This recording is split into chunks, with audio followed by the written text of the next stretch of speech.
Jérôme Rambard, bonsoir. Bonsoir. Bienvenue sur le plateau de Fiction. Bravo pour ce rôle, ce personnage de Nicolas Le Floch, qui est à mon goût l'un des plus réussis du catalogue de France Télévisions. Comment vous avez été contacté pour ce rôle? J'ai fait des essais, j'ai fait un casting et j'ai été choisi. Voilà. Peu de temps avant que le tournage démarre? Alors oui, ça a été le choix, 10 jours avant que le tournage, 10 jours avant le début de la première saison. C'est très court, 10 jours Trop court. pour se préparer. Trop court, on se prépare pas. Ouais.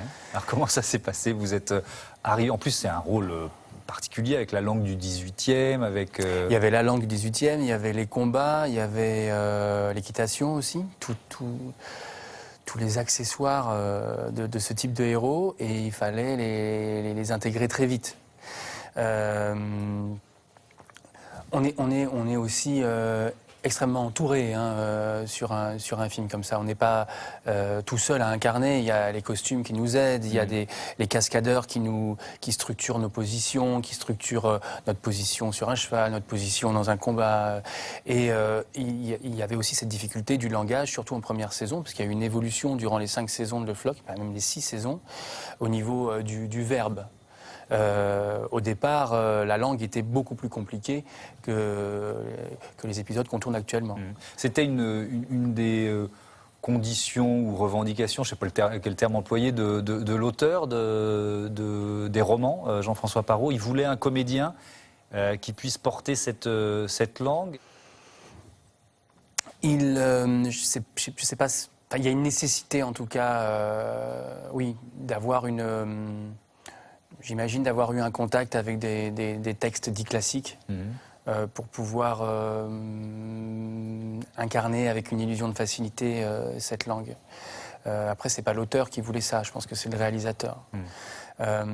Après, il ne faut pas non plus que ce soit la difficulté de ce langage réside aussi dans le fait qu'il ne faut pas trop le poser, il ne faut pas trop prendre son temps, il faut pouvoir le parler comme on le pense. Il faut que ce soit fluide. Il faut que ce soit fluide. Ouais. Donc il faut aussi des personnes qui connaissent l'image. Parce qu'on ne joue pas pareil au théâtre que dans le cadre d'une caméra. C'est pas, le micro vient nous chercher en image. On ne déclame pas. On ne peut pas déclamer. Tout se passe à voix. Donc il faut trouver, il faut affiner, il faut éprouver. Et progressivement, j'imagine, pour tous les acteurs de cette série, il y a eu un progrès, il y a eu une progression dans ce rapport avec la langue et dans comment elle est maître.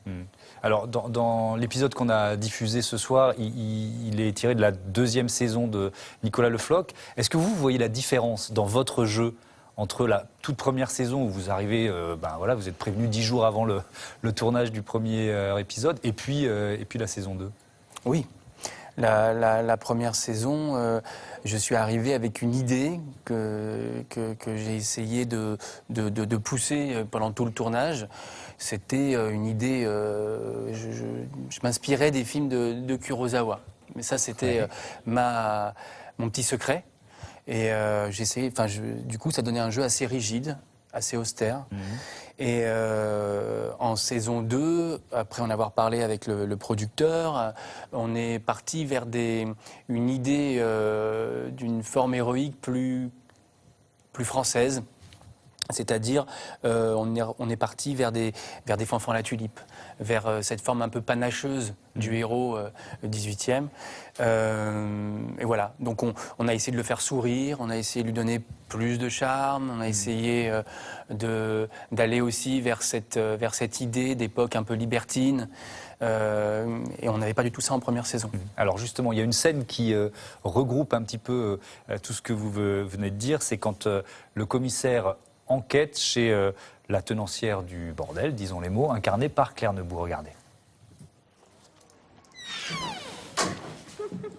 Oh, monsieur le commissaire. Quel bon vent vous conduit donc ici? On m'a dit que vous souhaitiez me voir, madame, pour une affaire qui me concerne. Laissez-nous. Tenez, monsieur, à défaut de celle des enfers, et puisqu'à jamais vous semblez vous interdire celle du paradis. Eh bien? La clé des terrasses, aux affaires étrangères. Où une main scélérate vous relégua impuissant. Une certaine nuit. Empêchez un moment, madame. mais non point impuissant. Est-ce qu'il y a une influence importante, oui forcément, du metteur en scène dans l'évolution du personnage? Comment vous en parlez? Parce qu'il y a eu plusieurs metteurs en scène, c'est ça, Oui. au gré des saisons? Oui, il y a eu Edwin Bailly en première saison, Nicolas Picard-Dreyfus en saison 2, 3 et 4, et Philippe Béranger les 2 dernières.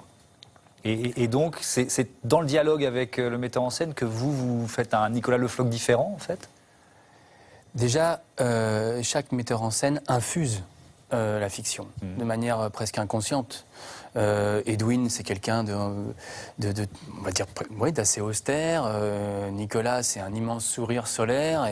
Et Philippe, c'est quelqu'un de plus animal, peut-être presque plus violent, plus mammifère.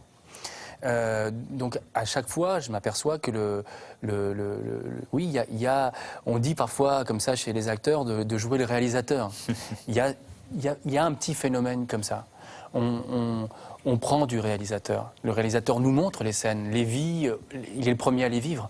Donc il est le premier à nous montrer le chemin dans les scènes. Si Nicolas me montre une scène et le fait avec un grand sourire, forcément quelque chose va venir travailler chez moi et chez tous les autres acteurs aussi. On a besoin d'être rassuré quand on est acteur.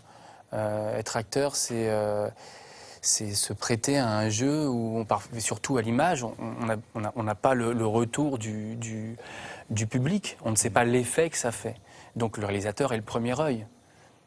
Et il nous donne quelque part notre première existence de personnage.